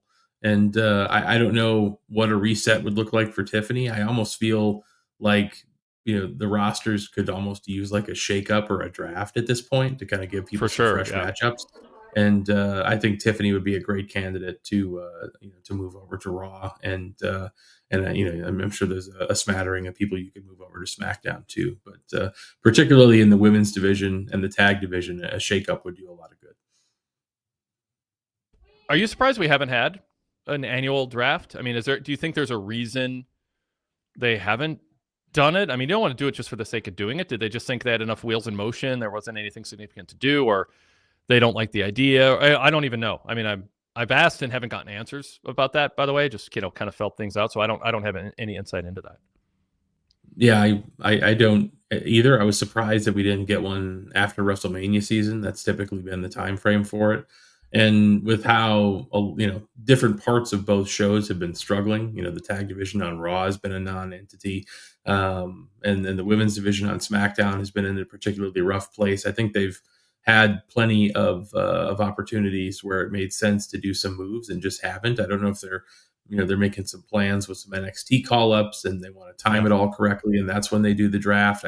I guess it may be just a timing issue at this point, but I do think both shows would benefit from it a pretty good deal. Do you think Jade beats Tiffany tomorrow night? Yeah, I think that's the way I'm leaning. I think they've done just about all they can do given the configuration of the division with Tiffany, and maybe they'll get one more match out of her and Jade. I don't know what the state of Bianca's finger injury is, but I have to assume that would be a pretty hot match for them to come back and do that feud if she's ready and capable of feuding with a newly healed Jade, and we'll see where that goes. But I haven't seen any updates on that.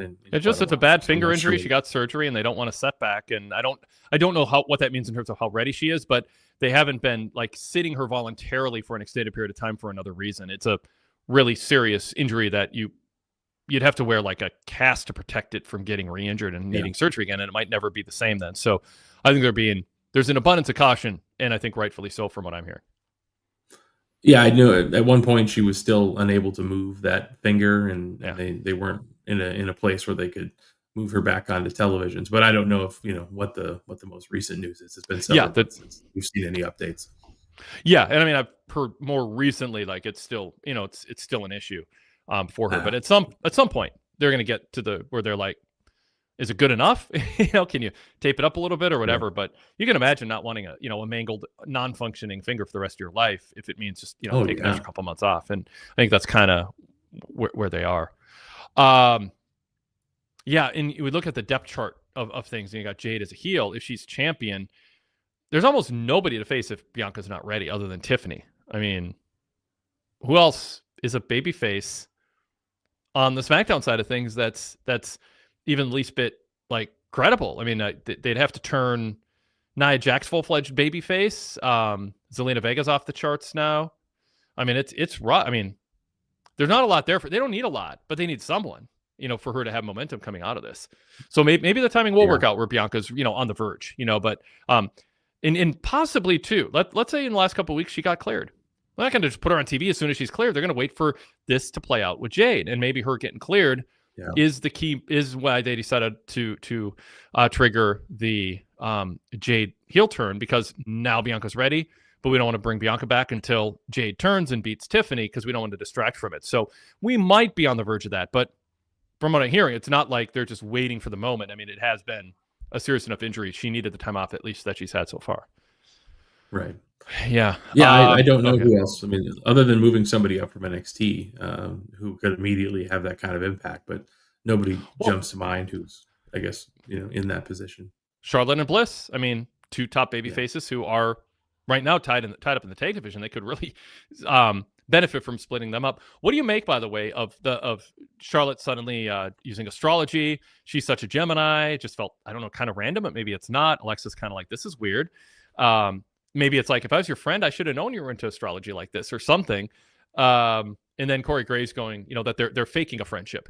I don't know. Do you read anything into the latest dynamic with them and the things commentators are saying that makes you think they're headed towards a breakup, or maybe they just go their separate ways as friends if they, aren't in a tag situation anymore? Well, it was kind of a weird dynamic, right? During that match that they had, or that Lexi had with Nia Jax, where it's like it's sort of a weird way to conduct your business as a babyface team, to have the have the partner interfering in the match and leading to the finish the way that Charlotte did. And so I guess are they turning them, or one of them heel? Are they going to just kind of go down that road and part ways, or is this going to be one of the reasons that that some super team assembles itself to challenge them for the tag titles? There's plenty of ways to go about doing that, but I think either Bliss or Charlotte would be a potential challenger for for if they end up going with Jade as the title holder, and Bianca's not immediately ready, then certainly they could move them into that role. But they'd end up playing dual roles on TV. So who knows? I mean, I guess if Jade and Nia could come together, then they could be rivals for those two as well. Do you think it's obvious one of them, if they turn, should be the heel? Like, do you just turn Charlotte again, or are you undoing?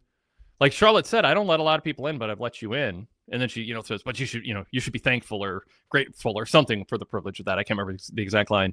I mean, they needle each other, but they do so in a way friends give each other a hard time. I don't think you'd want to turn Charlotte back heel and go, mission accomplished. We've humanized her. Now let's have her go back to, I am Charlotte Flair and I am this. I mean, woo. I mean, I'm so glad we haven't heard of woo in a while. Like, it's just, I worry she would regress.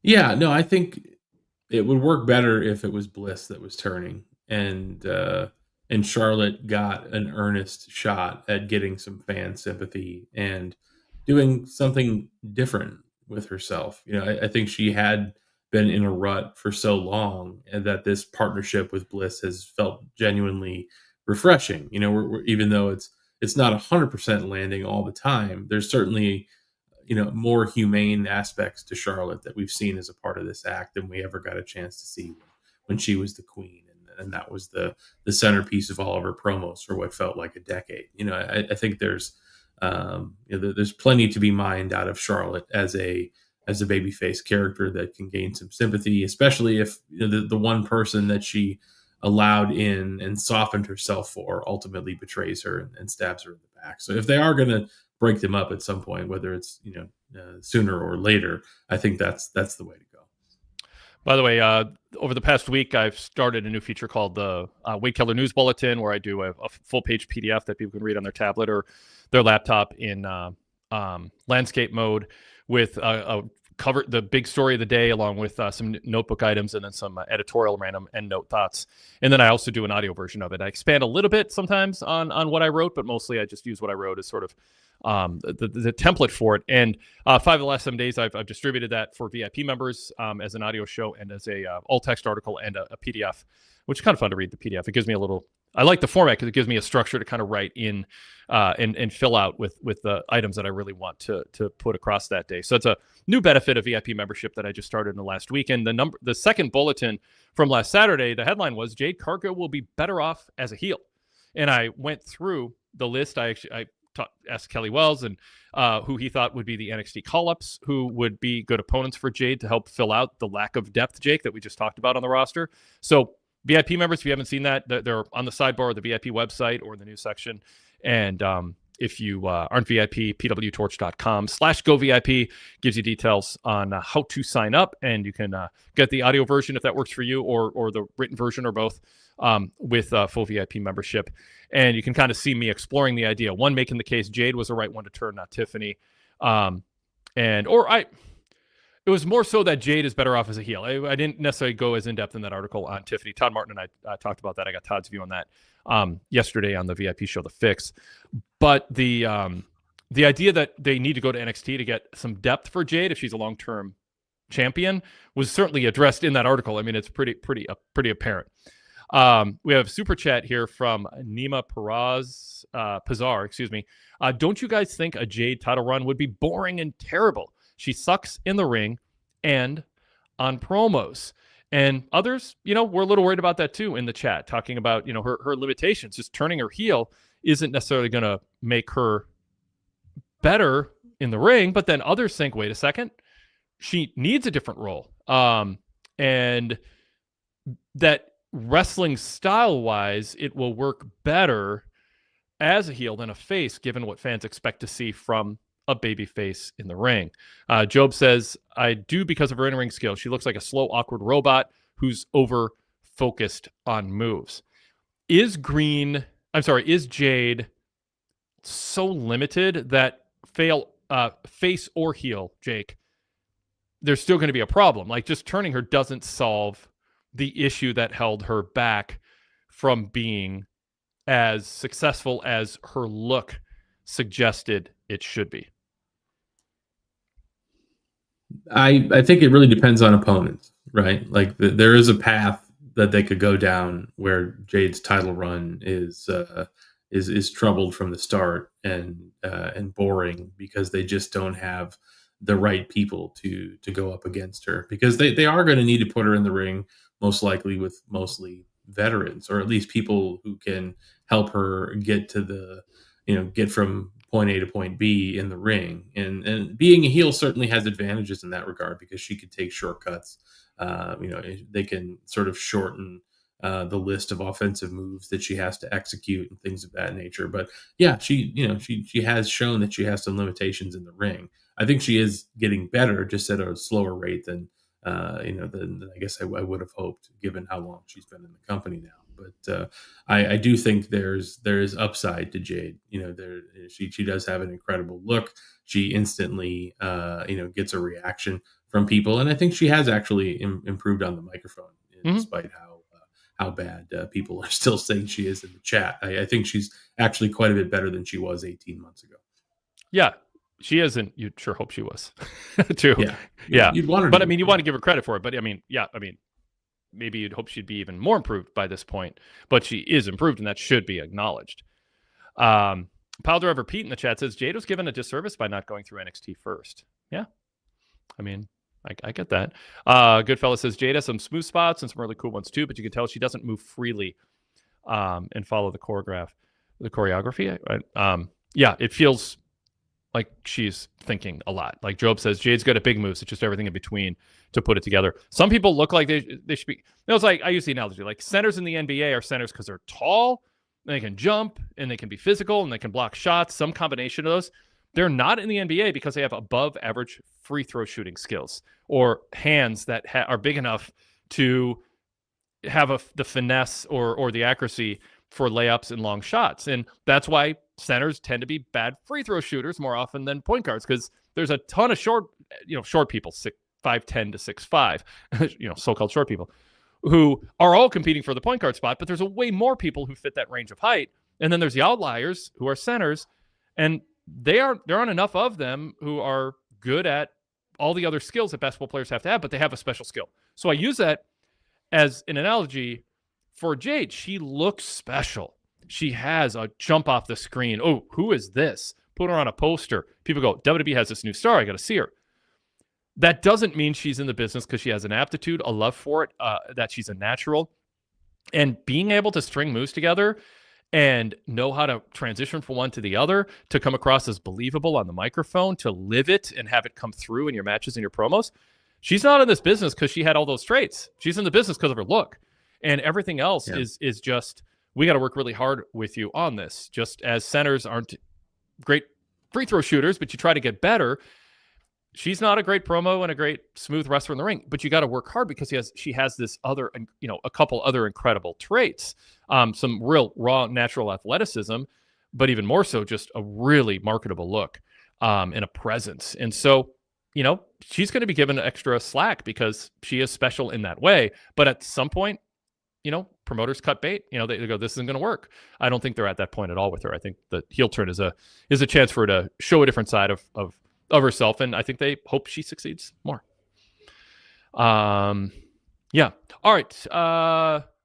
We have a super chat from Derek. By the way, thanks for super chats. I don't bring that up a lot. I appreciate it. It's kind of like the tip jar, just throwing a little bit extra in there when you throw in a comment. So I appreciate that, of course. Derek Mitchell says, R-Truth returned to his old step and fetch it ways, unfortunately, a case of same as it ever was. The core persona remains unchanged, leaving fans with a sense of deja vu and a feeling that nothing significant has been altered. Thank you, Derek, again. Very generous super chat. Appreciate it. Goodfella adds on this. R-Truth's character handling at this time in his career is a fail. His hair-cutting promo was something, and they made it nothing. I think they were determined to make it nothing. By the way, I don't think they had any interest in. They placated him briefly and then sent a message that nobody. You're not on this. Talk about centers because they're not there. They're there because they're tall. Like, R-Truth is not on the roster at his age because he's a really good wrestler who can be this gritty heel. There's a whole long line of people they'd rather give that push to. He's there because he has this incredible, and I understand it's controversial and I respect Derek Mitchell's take on it. But there are people in WWE who I respect who do not see that as a fair characterization of what he does. And I have friends of his who smoked with him, hung out with him, are around him, and they go, he's just one of the funniest people to be around. And he's so nice and he's so funny and he knows what he's doing. They're not exploiting him. They are featuring something about him, which is that deadpan humor. I'm not saying all of it passes the test given the context of the portrayal of Black people in pop culture going back 100 plus years in this country. I'm not saying everything they've done with him should have been done. It's easy to, obviously that's not true. But a lot of what he does is he's doing it because people think he's hilarious, and that's how funny he is behind the scenes. I don't think he has a roster spot unless he's willing to be R-Truth, the guy who fans really adore and like to laugh with and think he's in on the joke at his age with his ring skills. I know I talked to Jerry Jarrett back when NWA TNA was launching, today's TNA Impact. And he, talked about R-Truth. He's going to be our guy. It was like Ken Shamrock, R-Truth, AJ Styles. There's a lot of people who were, but he just thought this guy has something special. And he was all right, but he wasn't a show-stealing in-ring performer, and he wasn't show-stealing on the mic doing like main event promos. His niche has been his deadpan, dry sense of humor that people experience behind the scenes. I don't think right now what they have him do is malicious, but I also don't think, Jake, it's always the best judgment. What do you think? I'll just stop there. I said a lot there. What do you think about like him just being Santa Claus tonight, but being confused about Halloween? Is there too much racial history there where that shouldn't be done, even if you think he's good at it? Yeah, I guess I don't know how Ron Killings feels about it either. It's one of those things where I think people try to understand the context of it, and I certainly could probably use, an education on some of that myself in terms of the history of of black performers in professional wrestling, and how they've been treated, and how those stereotypes kind of harm how they're presented even to the present day. Um, and so I don't know what Ron Killing's feelings on that are. He did seem to be grateful to have his job back, but did what was he promised in that moment? He certainly came back and had that initial opportunity to do the head shaving, and be presented as Ron Killings, and sort of have this dual personality where he was playing both truth and a much edgier character, but that faded away almost instantaneously. And so, yeah, I'm not a fan of the more stereotypical aspects of the character, but I do find Ron Killings to be genuinely funny, and so I hope they can find a way to use that humor without leaning too heavily into the aspects of it that make him and others upset. And I do not trust, by the way, top management to be perfect in this regard, but I also don't think that there's a generational, irresponsible, inexcusable disregard for the context that there was with Vince McMahon and the people he surrounded himself with. I think we're at a different place, but Paul Levesque does not have a good record in this way. He will say, well, look at NXT. We are the pipeline of talent that are of black talent is unprecedented in NXT. And I'm not going to rush them to take spots that are already drawing money for us. I inherited the roster I have, and I'm going to play it out. But in so many words, he's saying, don't say I don't see color. I mean, Stephen Colbert made fun of that in a parody back on the Daily Show, back in the Comedy Central days when the Colbert Report is like, I don't see color. When you say that, you show how just out of touch you are with how lame that line sounds, and how much how disrespectful it feels to people who have lived a different life than a privileged, tall, white person with athletic gifts. So he could use frankly, Jake, some corporate counseling on how to handle these situations easily, or for very much so. But I do trust him more than Vince McMahon in this regard. I guess I don't know. Certainly, Vince was a known commodity, and people knew his track record on it was genuinely awful. I mean, I hope Triple H ends up proving us wrong and has a better track record over time. But it certainly hasn't shown itself yet. And I think there have been people who have taken a step back under Triple H's leadership. I don't think Bianca Belair has been presented as well. But there are others like Naomi who got a genuine shot to carry a championship. And so I guess it's, you have to sort of evaluate these things on a case by case basis. But I don't know what's in Triple H's heart. I don't know the man personally. I just hope he's better than his predecessor in that respect. Yeah, and I think like the Carmelo Hayes thing, people were upset, and it was like, well, he wasn't in NXT supposed to be an actual blue chipper. People were surprised that he was a number one draft pick and looked like he was going to get a push. But the story they wanted to tell is the sports story of a number one draft pick who's picked a little too high, gets a little full of himself, doesn't achieve, and then has to go through a reckoning to achieve that success. We see that in the NFL this year with a lot of quarterbacks who were drafted really high, who had rocky starts to their careers for 2, 3, 4, 5, 6 years, and suddenly they're having a renaissance in a right context. So they were telling a sports story with him, and I think people jumped the gun on thinking, they're burying him. And I think that they always had a plan for this. It seemed kind of obvious to me that's what they were doing. I don't think they made him the number one pick because they wanted to bury him and make the people who do drafts look stupid. I think the idea is he got full of himself being number one pick. And so whatever. They told that sports story. It was part of the plan. You don't have to love it, but I think it was wrong to say, why are they burying this guy? It was clearly part of a, year or 2 or 3 year long arc with him that they were exploring, even if it wasn't mapped out precisely. And I do think the pipeline in NXT is going to change the diversity of pay-per-views 6 months, 9 months, 18 months from now. I mean, but I don't, you can say, well, Paul Levesque should rush the timeline for some of these people in order to offset the perception that the pay-per-views are way too white or way too Samoan and Asian, but not black enough.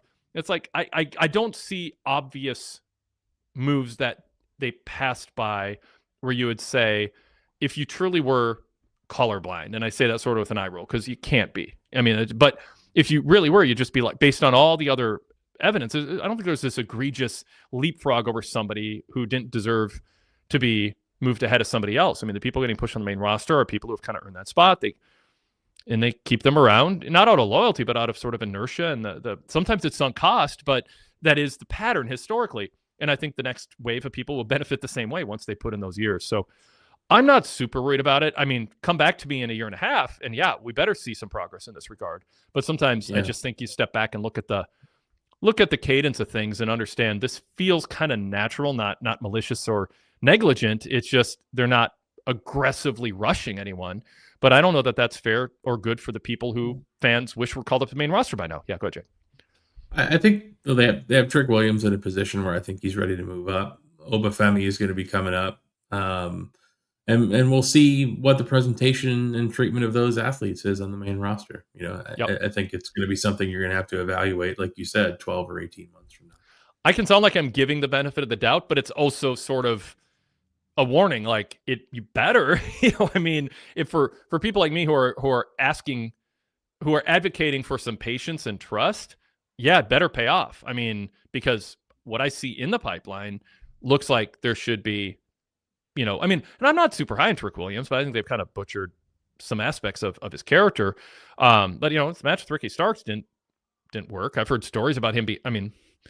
There's stories about wrestling a lot behind the scenes, but I think there's an issue that a lot of longtime wrestlers have with the student of the game aspect of people. And when people go, why am I not getting pushed? Or why when you show bad instincts for suggestions you make for how a match should go, how a finish should go, what you should say in your promo, it can set you back because there's people like you're good athlete, but you're not a student of the game in the way that, this is a warning sign. So, I hear stories about people who are like, why isn't he getting pushed? It's like, well, because he's has a terrible attitude. He's impossible to work with. He's not a student of the game. He makes really dumb suggestions left and right that are just sort of eye rolling, or he's a complete jerk to people who are in a customer service field.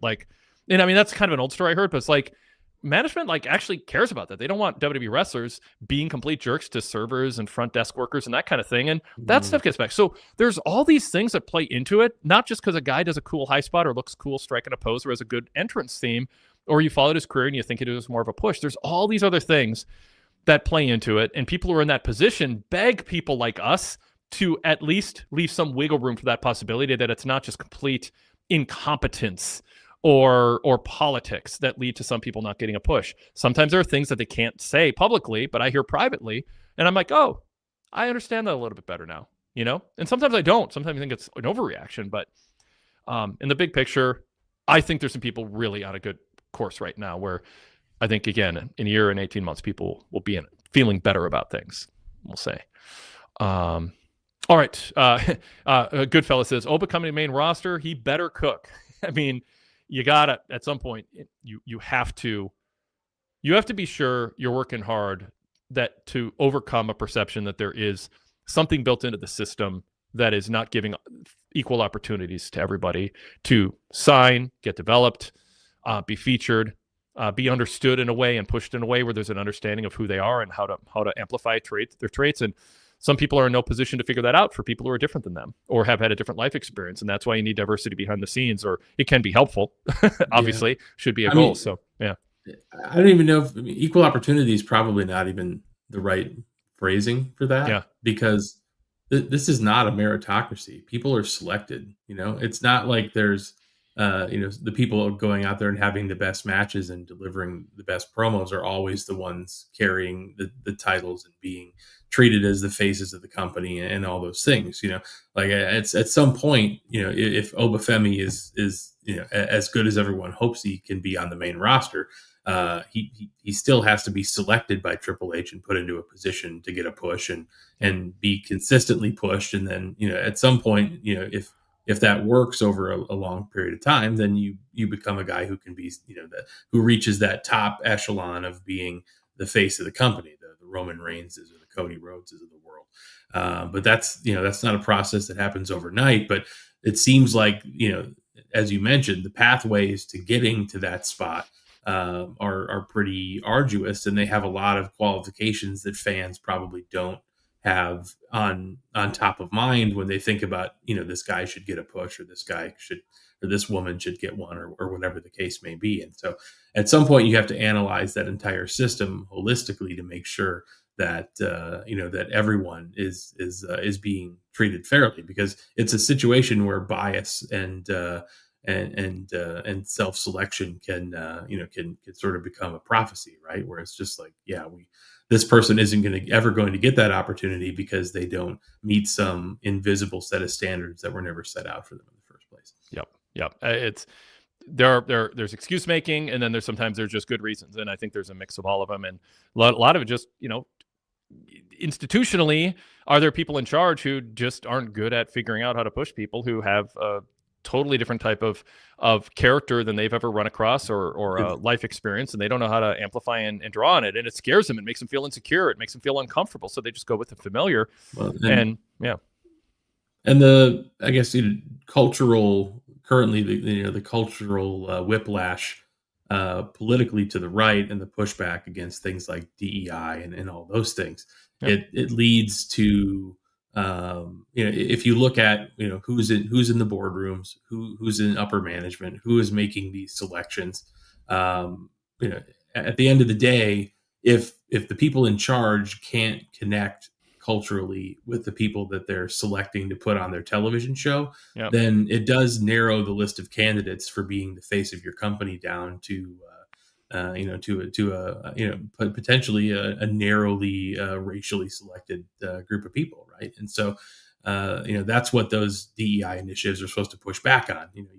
You bring in people who have different perspectives into your creative rooms, into your boardrooms, into places that they were not able to achieve access to before, and hopefully that leads to a greater diversity of outcomes for other people who can get pulled up along with them. And so I don't know, how WWE is managed in that way. It does seem like a very white company at TKO, if you look at the top of the food chain. And so ultimately, does that lead to white superstars being selected? I think it's worthy of analysis, but I just don't have enough inside information to tell you. And Dwayne Johnson's not at TV every week. He's not, at NXT every week going, well, hey, let me bring this to the table. He's busy. He's doing other things. And it is a very white company in that way. And I mean, Paul Levesque, I give him mixed grades for different things, some really good grades for certain things. But I mean, he gets a D grade when it comes to dealing with non-wrestling topics with finesse in a way that feels like he's taking them seriously, can articulate his stance on issues in a way that gives comfort and confidence to people with concerns. It comes across like, I'm uncomfortable in this, I don't want to think about it, and please don't ask me about this, and I just want to get back to the things that I like. And I mean, answering media questions is not typically the job of a booker historically. It is new, but if you're going to put yourself out there and he did in the NXT conference calls with the media when he was trying to ingratiate himself as the heir apparent and hardcore favorite, ardent fan favorite to replace Vince McMahon. It was a campaign. I think it was fun for him, but I also think it was strategic and part of a plan. But now he's on the bigger stage, and it's not, I'm giving all these young small guys a chance to have these great takeovers. Now the tone is different when things go a little off the happy rails, and he's gets a D grade. I mean, he just hasn't handled some of these issues well. I mean, going back to the controversy. I'm just blanking out. It's been a long day with who was the guy in the flamboyant guy in NXT who got in trouble and got released. Chad, help me out. Velveteen Dream. Thank you. Velveteen, exactly. Velveteen Dream. Yeah. I mean, you could tell he was just fumbling that whole thing. Did not want to talk about it. Mm-hmm. But at the time in his defense, he wasn't in the top position he was in. And you could tell a lot of times in those NXT conference calls, he just wanted to avoid getting a call or text from Vince McMahon going, "What did you say? What did I hear you say?" Like so much of what it's like Cody this year and last year. Like I just want to get through these media appearances and promos, not causing an issue with Dwayne. I just it's going to be quiet. Just hopefully this will pass, but I just don't want trouble.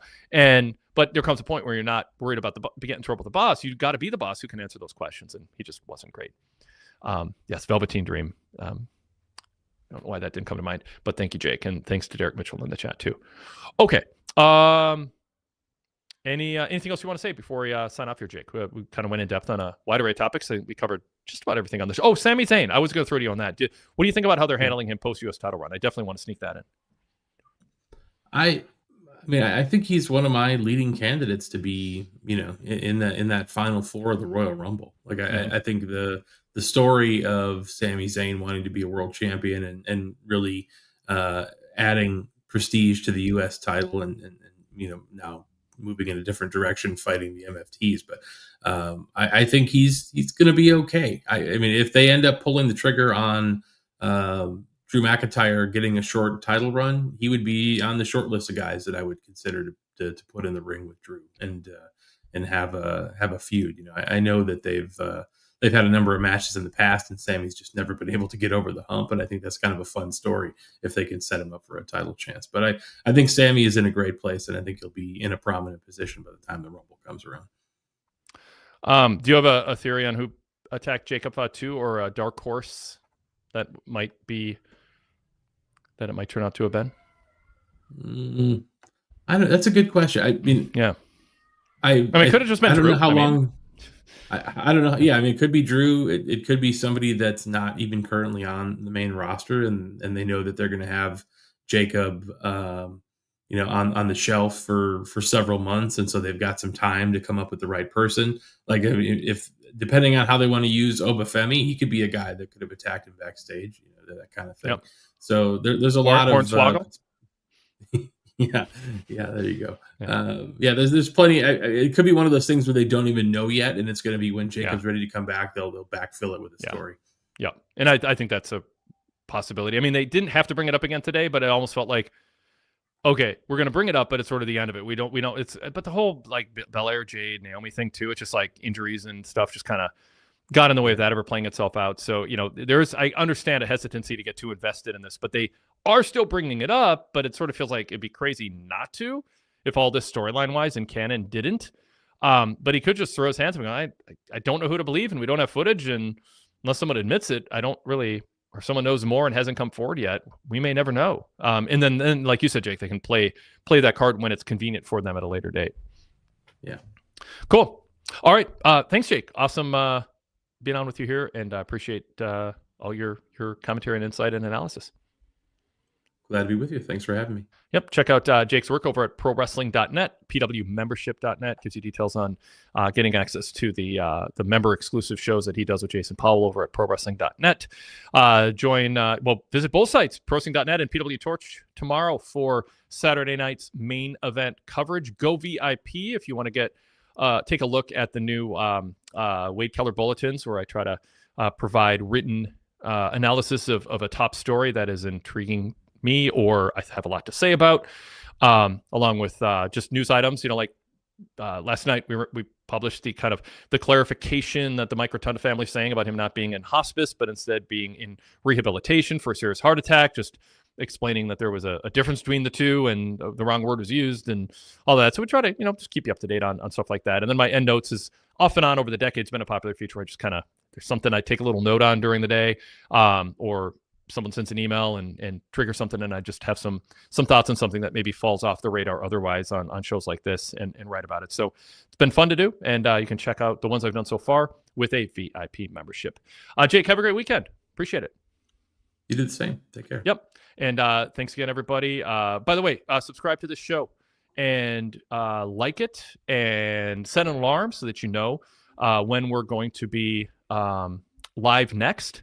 And what was the other thing? Subscribe, comment below too. If you have any thoughts on any of our topics that we covered today, in the comment section, if you're watching us or listening to us on YouTube, leave it there.